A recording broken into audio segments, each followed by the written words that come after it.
Welcome to Over the Pylon on this beautiful April 14th, 2021. I'm Smiley, he's Adante, and we got a great show in store for you guys today. How's it going, Smiley? It's going pretty bad, man.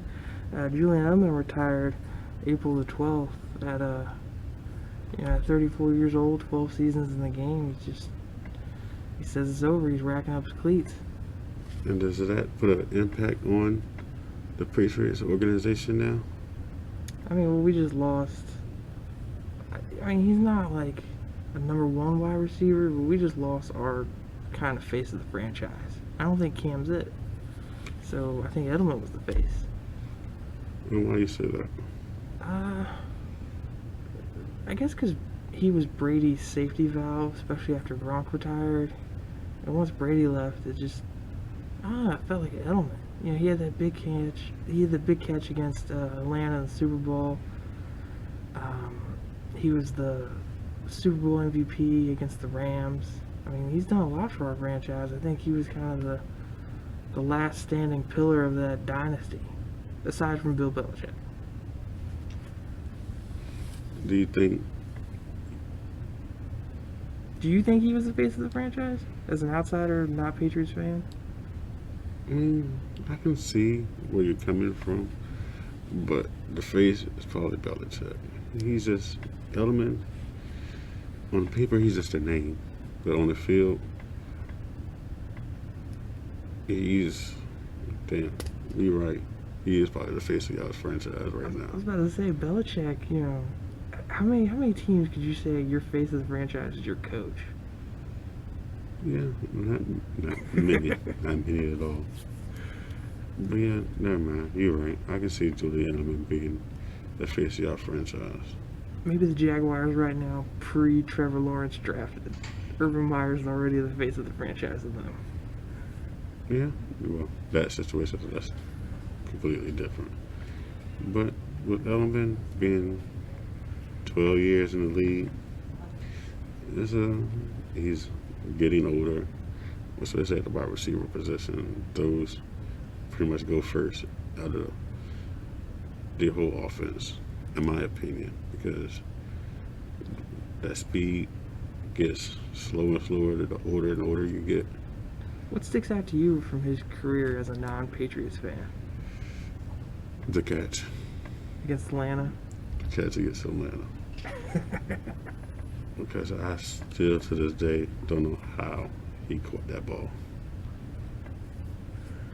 I play it back in my head every time I think of it, Julian Edelman. Like, how? I know when we get a studio, I want to get a big poster of it and put it behind me on my side. Hell no. I would never. Yes. No, sir. Speaking of Edelman, do you think he's retired for good? I don't know. His knee hurts, and he got released. He could make a trip on down to Tampa Bay and kind of get in there, get another ring. Maybe a year off, getting healed up. He could go down there. I don't know. Do you think he's retired?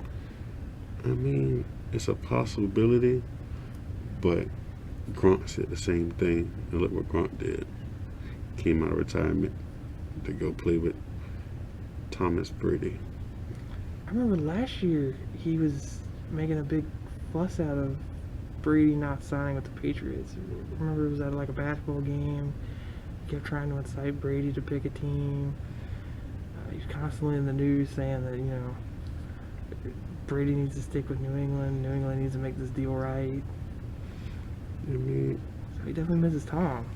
He does miss Tom. So with Tampa Bay opting out of the in-person OTAs, he might be going down there, because behind closed doors we never know what's going on. Do you think he might retire, or do you think he might be behind closed doors talking to Tampa Bay? I think with his knee not been corrected and just being injured for 2 years, I think he's gonna sit out the 1 year if he were to come back. But if he were to come back, that would be 36 years old. 36. Yeah, you're right about We're that. talking about Larry Fitzgerald age.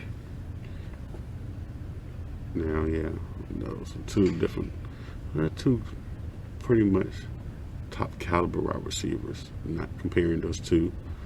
In my opinion, Fitz is probably the better of the two, but there could be two wide receivers that can be in that gold jacket one day.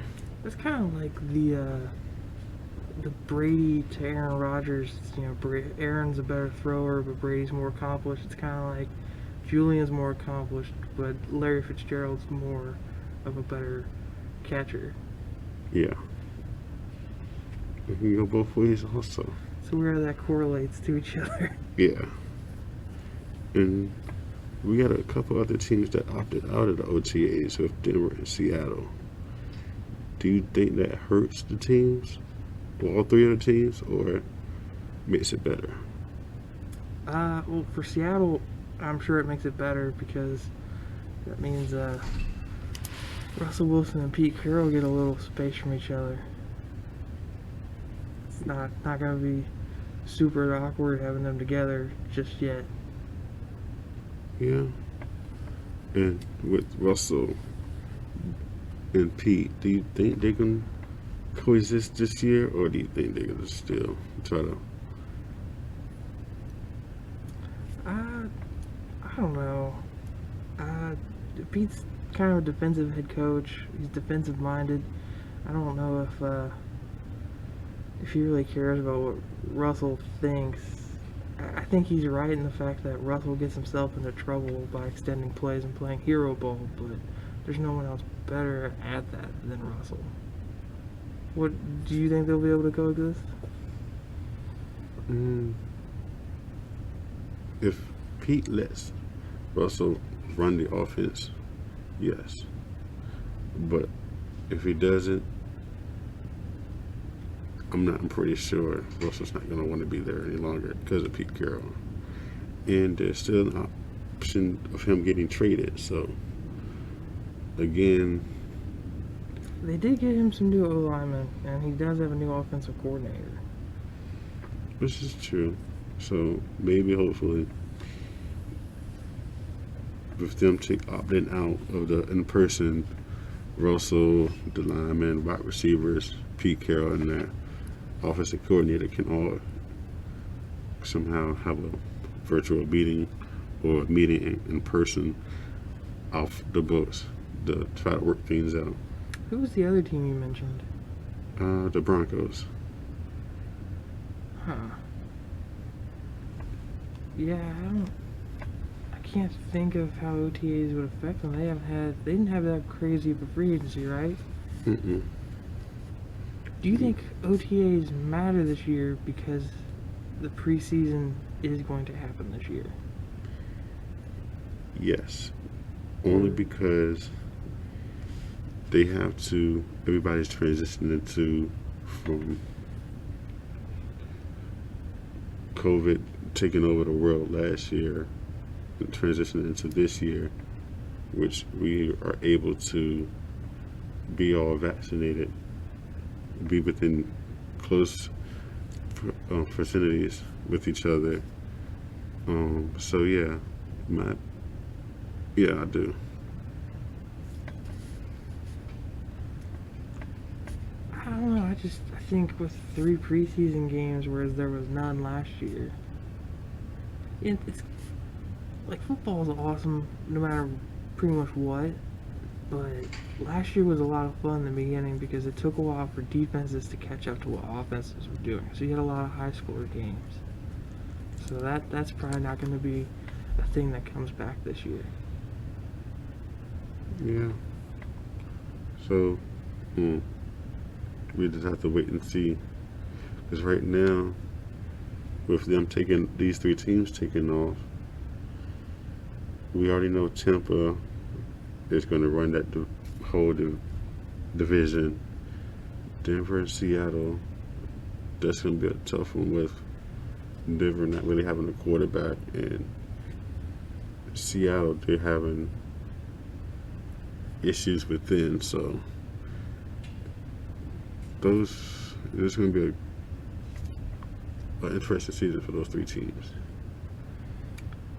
You know, I was listening to the radio the other day, and someone said that they believe the Saints are going to come back stronger this year in this division. But you just said Tampa might rule that division.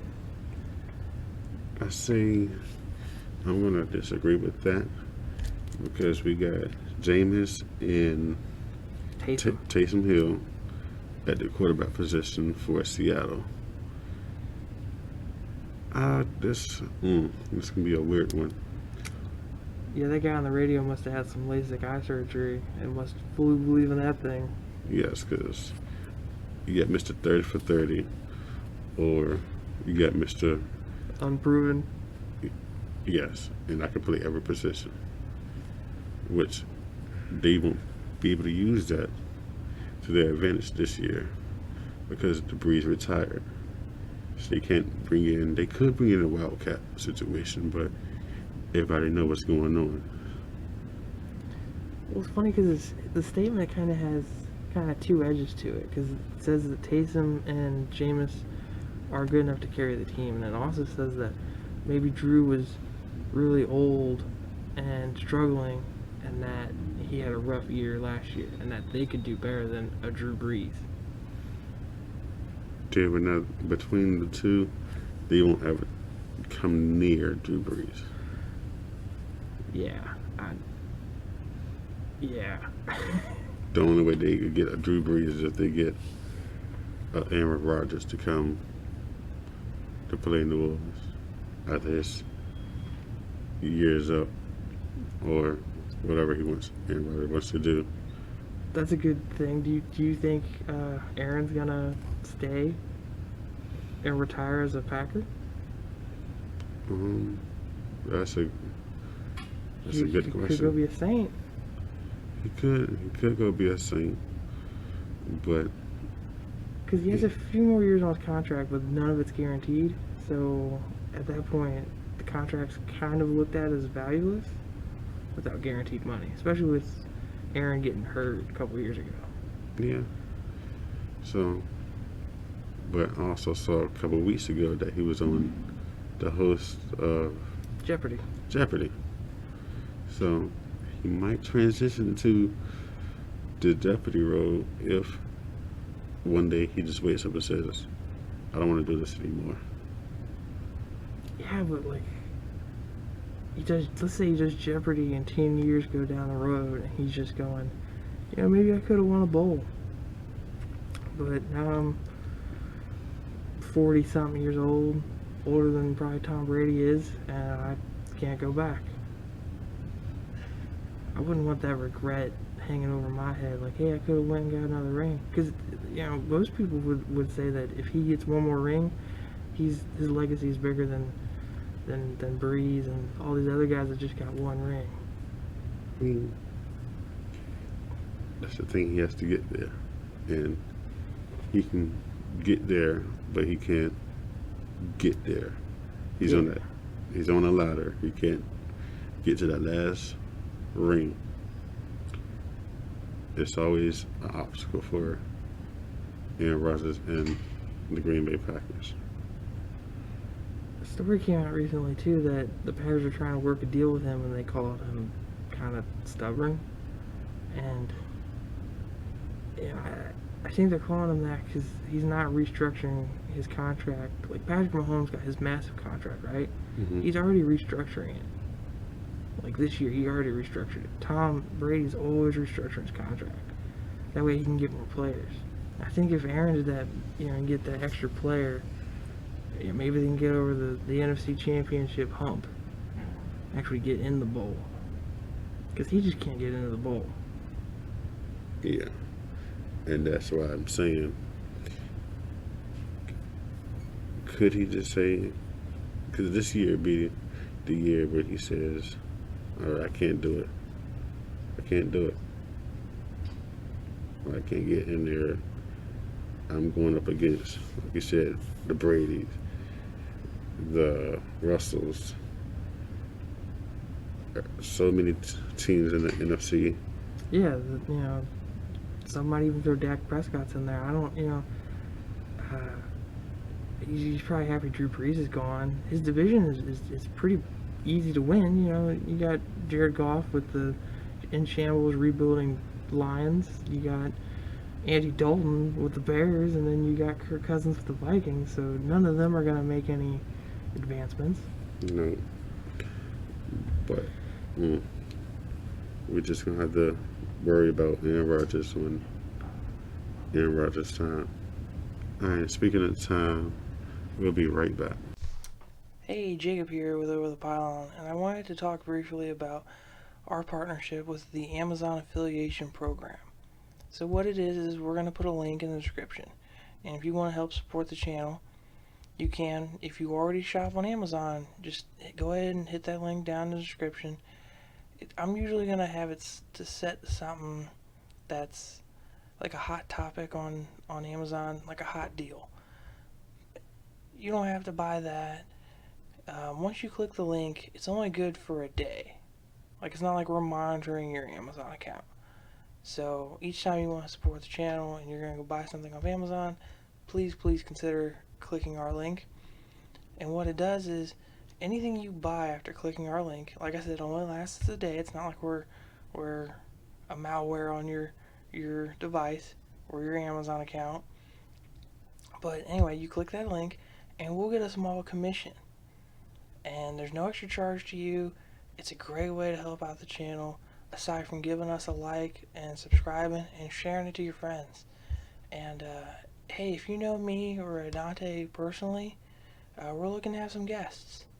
You know, in the future, if this thing takes off, we're looking to compensate guests for their time.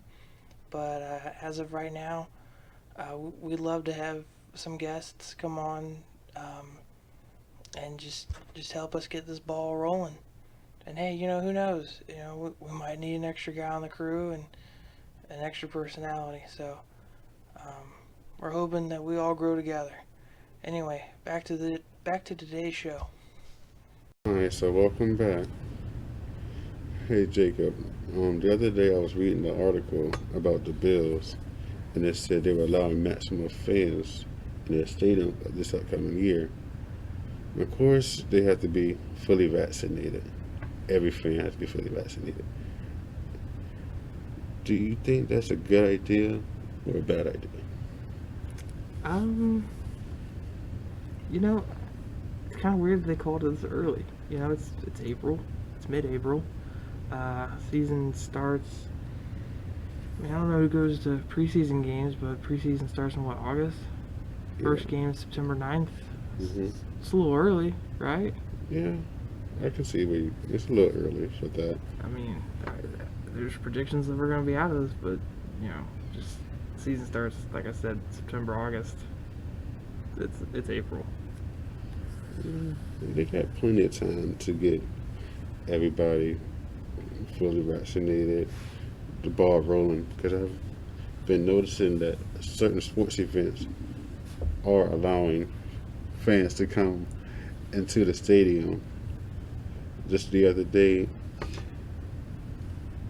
not to talk about off-subject stuff, but WrestleMania was in Tampa, and they had about 20, I think it was 30% capacity at the stadium. So they're doing it. We're getting into being able to go back into doing sports again. I mean, Florida's crazy. It's like their own state of themselves. And then, I mean, I knew people from Florida that said that they didn't feel the effects of the pandemic at all. Like, no masks or anything. So, obviously that wouldn't be the heavy populated cities, but yeah. And it's warmer down there, right? That affects the virus. Yeah, it does. And the Bills is cold. It's New cold. York. It's cold in New York, so that'd be a little weird thing to do, but it's just, I don't know. Max capacity's, max capacity's weird. It being early and the fact that they're just coming out the door swinging with max capacity, that's weird. Would you feel safe going back to a stadium if everyone and yourself is vaccinated? Honestly, if uh, hmm, yes and no. I say yes because I'm allowed to go sit out and enjoy the sport that I love, which is football.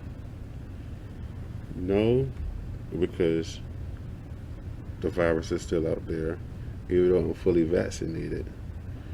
It's like it's one of those what if situations. So yes and no, like I said. How about yourself? Um, yeah, I'm not really a big stadium guy. You know, I'd be more comfortable at home, but you know, I don't know, because the vaccines, it takes away the symptoms as if you were to get it, right? So then you could still get it. So nah, I'd rather save the money, stay comfortable, stay safe, and just be home. But yeah, giving people the opportunity to go back out into the stadiums, that's that's good. It's good. It's important, but you know, I don't want mass amounts of people getting sick. That's not good. No. Well, we got 31 other teams. Do you think one of them is going to step up to the plate and allow more fans in their stadiums? Well, it's like what we said. You know, uh, it's weird that the Bills are the ones coming out swinging because they're up north, snowy and up north. Um, Yet it will be September, so it will be a little warmer for Buffalo. But I can see the southern states doing it. You know, Dallas. Dallas probably needs it because they're the biggest sports franchise in the world. So they probably miss that revenue. Jerry misses his money.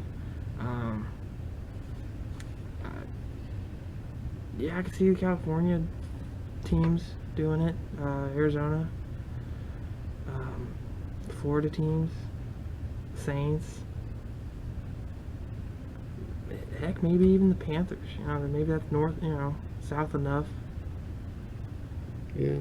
Do you see any other teams joining suit? I wouldn't say fully at 100%, but I can see about 60%.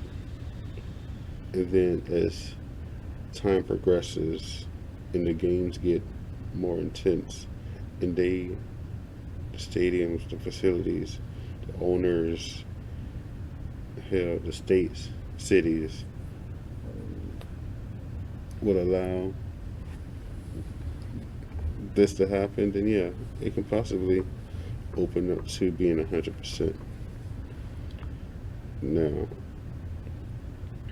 So did the Bills do this with their states and cities' permission, or the Bills organization just do this themselves? see, I didn't even get that far into it, but I don't know. They might have gotten the permission. Of course, you always got to ask for permission for everything nowadays. But Especially when usually the city builds the stadium. yes, so if they do it without permission, I would hate to be in that organization right now. Well, I think the next article right under it would be X, Y, and state is mad. Yeah, but I haven't seen anything yet, so pretty sure they got the go ahead for that. Do you think with fans coming back in and there's more revenue, do you think the salary cap will go up? Not only the fact that fans will be coming in, but then also the 17th game.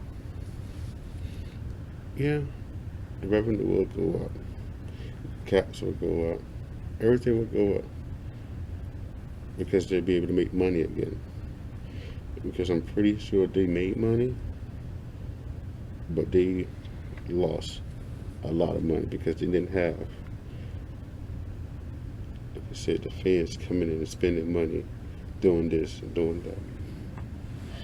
Do you think if the if a mass amount of people get sick at Buffalo or any other team that opens up, do you think that they could cancel games in the season because of fans? I don't think they'll cancel the games. I just think they're starting to do a lot of refunds on tickets. Because right now, I think they will only allow, in my opinion, I feel like the season ticket holders should be the first ones that's allowed into the stadiums. And then you can transition down into the general public. Hey, how do you think they're gonna? I'm assuming they have to be vaccinated and they have to wear masks at the games. I'm pretty sure, yeah. How do you think they would enforce that? Because like you go to Food Line or Kroger or anything nowadays, and like there's always like 2-3 people in that store at a time that are part of the little resistance of the masks, and they're letting you know. Yeah, how do you think they're gonna enforce that? Especially with giving people alcohol, giving them kind of like a, I don't want to be disrespectful, but like, fan is short for fanatic. It's kind of like a mob mentality at a game. Who's really going to enforce masks? Yeah. And if you're yelling, you're gonna take your mask off, right? That's the $1 million question right there. You ever met someone like that? Like they come in with their mask, and then like, so they make sure that you can hear them. They take their mask off. I always thought those people were hilarious. I'm pretty sure that, of course, if you're eating, you don't have to wear the mask. If you're drinking, you don't have to wear the mask. I would say you could wear them. Like I said, in Florida, they're completely open. So you have certain people that has masks on, certain people that don't have masks on. I feel like it might be the same way in the stadium. And you probably have certain people that will have their mask on, and certain ones that won't have their mask on. But I don't know. It'll be just like the open world. Like I say, you have some people that will have a mask, some people that won't. Only with transitions, if you're talking to somebody, you probably have your mask on, going to the bathroom, stuff like that. But as far as sitting down and enjoying the game, I'm pretty sure it's up to the individual if they want somebody next to them to have their mask on or not. Yeah.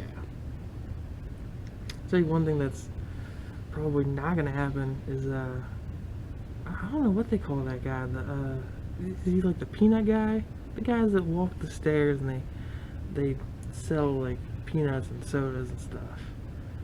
I don't know if they're. He's not gonna be out because he tells you something. Usually you pass it down like a Congo line. Yeah. Everyone's gonna touch your peanuts or beer. He's not. He's still out of a job. Yeah, I don't think he's gonna be walking around with everybody, touching everybody's stuff. So, nah, he probably just gonna be behind the concession stand with everybody else, selling the peanuts, sodas, hot dogs, etc., etc. Maybe they can use him as mask enforcement. Maybe he'll maybe you have to keep your ticket, or they give you a Buffalo Bills card. And if you're bad, he scans you, and next time you can't come in. Yeah, that's a huge transition. He'll have his job. He sells peanuts, and then he becomes mask enforcement. I couldn't imagine. Yeah, comment below if you would go to a Bills game this year. So with the overall topic today, we got Julian Edelman, teams opting out, and the Bills. The biggest topic is Julian Edelman with that. Do you think he's a Hall of Famer? Oh, yeah. He made crucial plays and crucial moments. Super Bowl MVP, 3 rings. One of Brady's most famous weapons, safety valves. He's a Hall of Famer, which is kind of sad because I don't think we could say the same about Amendola and Wes Welker. Do you think he's a Hall of Famer? With the stats, the career he had, and what I said earlier, being kind of back and forth, sitting thinking about it, yes, I do think he's a Hall of Famer, and one day he will wear that jacket.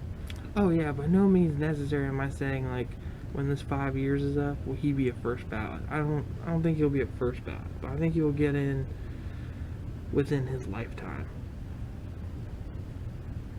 So, comment below if you think Julian Edelman is a Hall of Famer. Alright, that wraps up Over the Pylon. I'm Adante, he's smiling, and we're signing off. See you next week.